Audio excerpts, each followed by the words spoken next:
अस्सलाम वालेकुम dear students, welcome to my YouTube channel learn with me. पिछली video में हमने लेवल ऑफ ऑर्गेनाइजेशंस में सब एटॉमिक और एटॉमिक लेवल और मॉलिक्यूलर लेवल और ऑर्गेनल्स एंड सेल लेवल को डिस्कस किया था। आज की वीडियो में हम टिश्यूज़ लेवल को देखेंगे।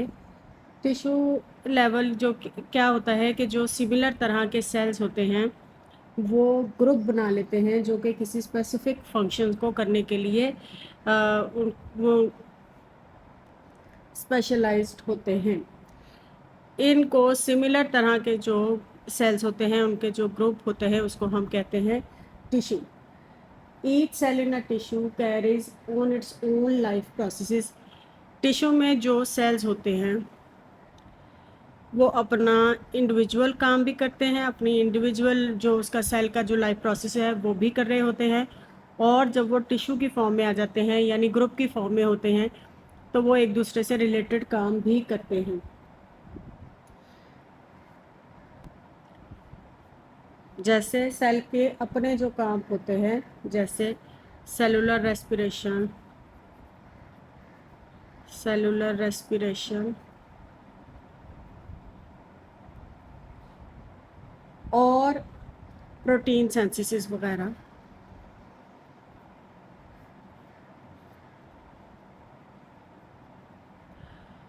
लेकिन जब ये ग्रुप ऑफ सेल्स होते हैं टिश्यूज़ बना लेते हैं तो ये टिश्यूज़ के जो आपस में रिलेटेड काम होते हैं वो भी अंजाम देते हैं। जैसे मिसाल के तौर पर टिश्यूज़ जो है वो प्लांट्स में एपिडर्मल टिश्यूज़,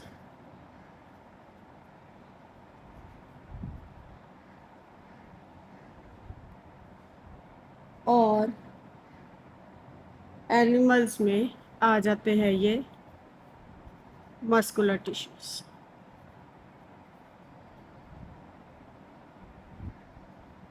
यानी ये एज इंडिविजुअल सेल अपना लाइफ प्रोसेसेस भी कर रहे होते हैं और ये ग्रुप ऑफ सेल की फॉर्म में एक दूसरे के साथ मिलकर टिश्यू बनाते हैं, और टिश्यूज़ जो है वो एक दूसरे के रिलेटेड काम भी कर रहे होते हैं पूरे ग्रुप के। जैसे प्लांट्स में एपिडर्मल टिश्यूज़ और एनिमल्स में muscular tissues.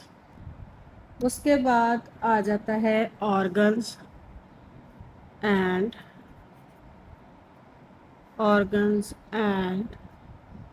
Organ system.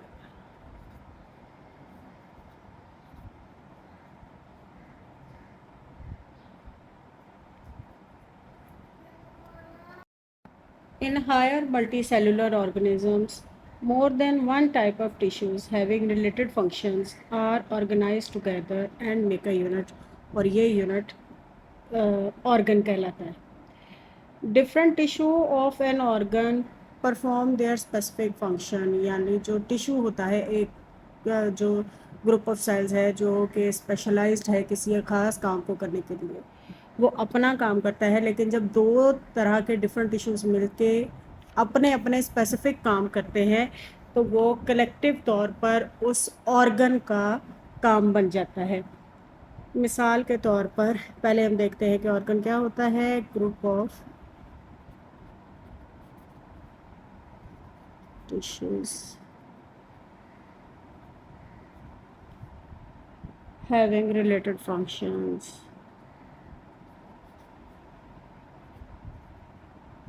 related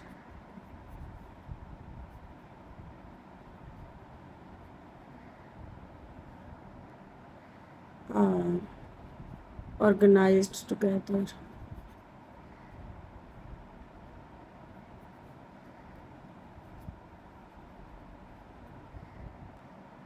and make a unit called organ।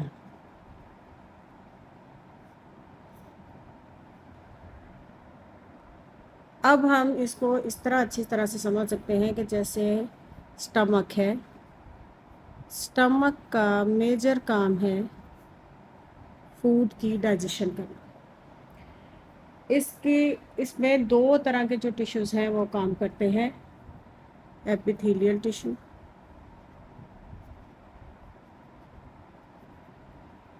epithelial tissues and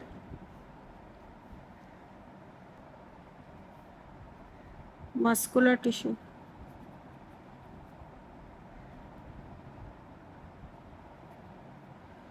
अब जो एपिथेलियल टिश्यूज़ होते हैं इनको हम ग्लैंडुलर टिश्यूज़ भी कहते हैं।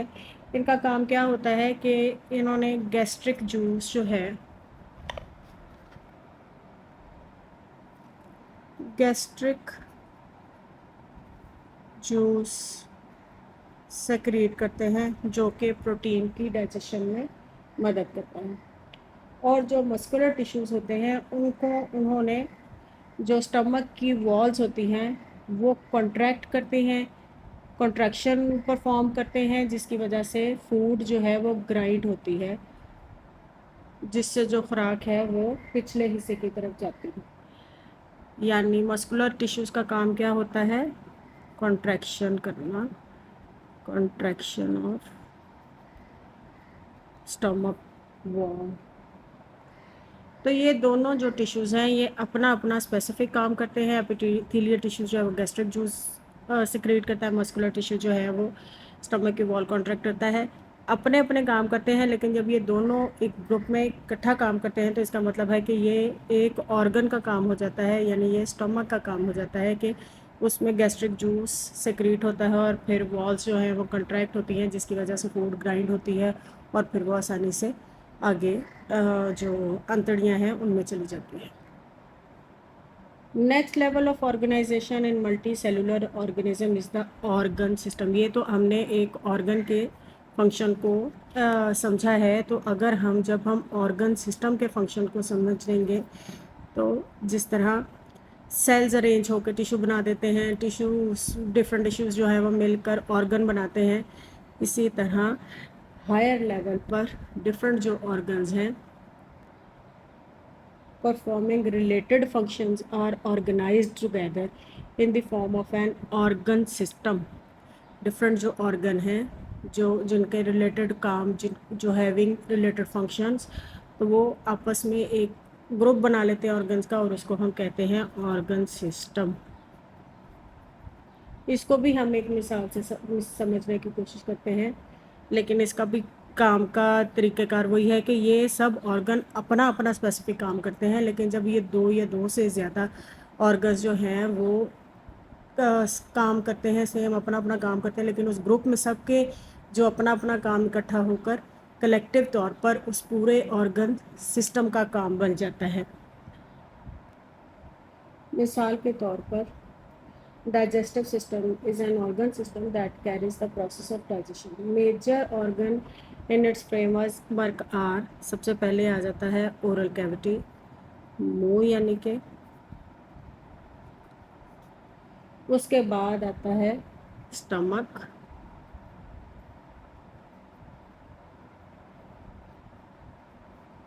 उसके बाद आ जाता है स्मॉल इंटेस्टाइन,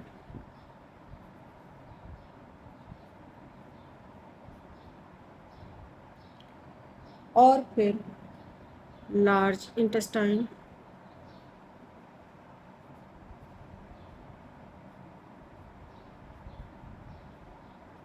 और फिर लिवर एंड पैंक्रियास। ये पूरा फिर एक ऑर्गन सिस्टम बना देते हैं, यानी ये इनमें से हर ऑर्गन जो है वो अपना अपना काम करेगा, लेकिन ये पूरा कलेक्टिव होकर फिर ये उस पूरे ऑर्गन सिस्टम का काम बन जाता है। और ये तमाम जो हैं ये डाइजेस्टिव सिस्टम में मददगार साबित होते हैं। उम्मीद करती हूँ कि यहाँ तक आपको अच्छी तरह से समझ आ गया होगा। टॉपिक चूँकि बहुत इम्पोर्टेंट और बहुत लंबा है, तो इसलिए मैं इसको यहीं तक एंड करती हूँ और अगली वीडियो में मैं आपको इससे आगे समझाने की कोशिश करूँगी। अगर आपको वीडियो पसंद आई हो तो please like, share and subscribe my YouTube channel. और अगर कोई किसी किस्म की कन्फ्यूजन हो तो आप मुझसे कमेंट सेक्शन में पूछ सकते हैं। Thank you.